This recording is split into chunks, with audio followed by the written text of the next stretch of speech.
At 71, I thought I was unbreakable. Then, in the middle of a Tuesday at the grocery store, my world shattered. A simple choice between oatmeal and cornflakes suddenly felt like a life or death decision, and a wave of pure terror washed over me. That panic attack wasn't a one-time event. It was the beginning. It left behind a constant, low-grade hum of anxiety. This internal monologue became my shadow, whispering fears about my health, my finances, and every little stumble or forgotten word. To avoid the terror, I started avoiding life. I made excuses to get out of my book club. I'd let my daughter's calls go to voicemail, just to avoid the pressure of a conversation. My vibrant, full life shrank until it was contained within the four walls of my living room.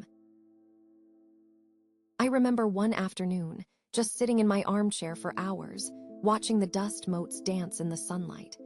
I felt like a ghost in my own home, a spectator to a life that was passing me by.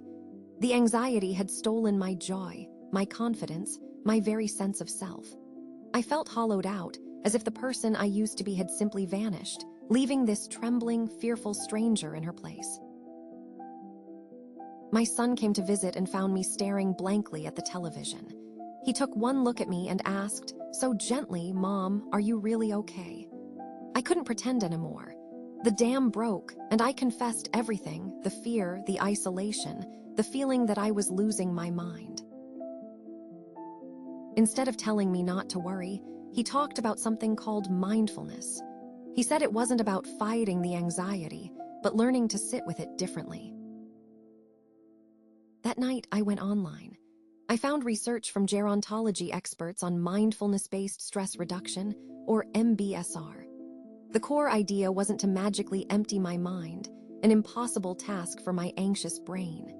It was about paying attention to the present moment, on purpose, without judgment. It was about observing my thoughts and feelings like clouds passing in the sky, rather than getting swept up in their storm. The aha moment for me was understanding that anxiety thrives on future fears. But you can't be anxious about this exact second. The core insight was that simple grounding techniques could pull me out of the terrifying what-ifs and anchor me in the solid reality of the right now.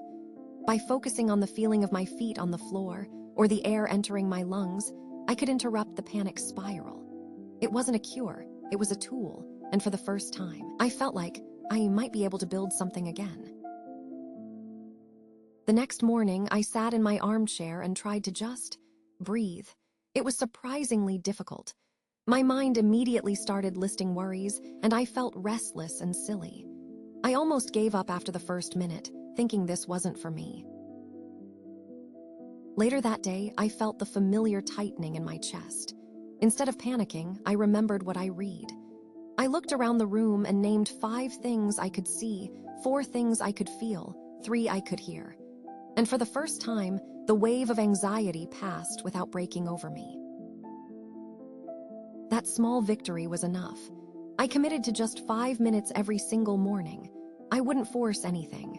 I would just sit, feel my breath, and notice my thoughts without judgment, as the research suggested. I began to build a toolkit. The 5-4-3-2-1 technique was my emergency brake for panic. I started practicing mindfulness in everyday activities, like washing dishes, focusing only on the warm water and soap. I took mindful walks, paying attention to the breeze and the bird songs instead of the chatter in my head. Of course, there were bad days. One morning, the anxiety was back with a vengeance, loud and terrifying. My old instinct was to hide, to curl up and let it win. But this time was different. I sat down, acknowledged the fear, and started my breathing. I told myself, this is a feeling, it is not a fact. I used my tools not to fight the storm, but to find the calm in its eye. It was exhausting, but I got through it without letting it consume my day. This was the deepest transformation. I realized the goal wasn't to never feel anxious again. That's impossible. The goal was to change my relationship with anxiety. I learned to see it as a temporary weather pattern passing through me, not the entirety of who I was. I could acknowledge it, hello anxiety, I see you're here today, and then gently return my focus to my life. I was taking my power back. The real test was returning to the scene of the crime.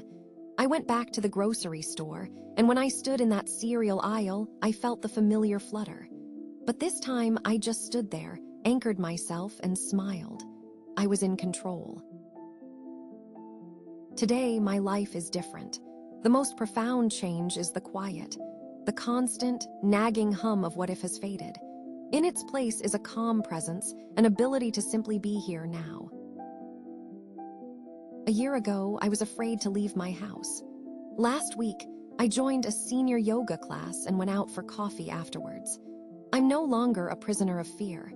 I am an active, engaged participant in my own beautiful life. This is what renewed vitality feels like in your 70s. It's not about running a marathon. It's the profound joy in simple things again. It's savoring a conversation with my son without an undercurrent of worry. It's feeling the warmth of the sun and thinking only about its warmth, not about the time passing. It's the peace that comes from inhabiting your own life, fully and completely.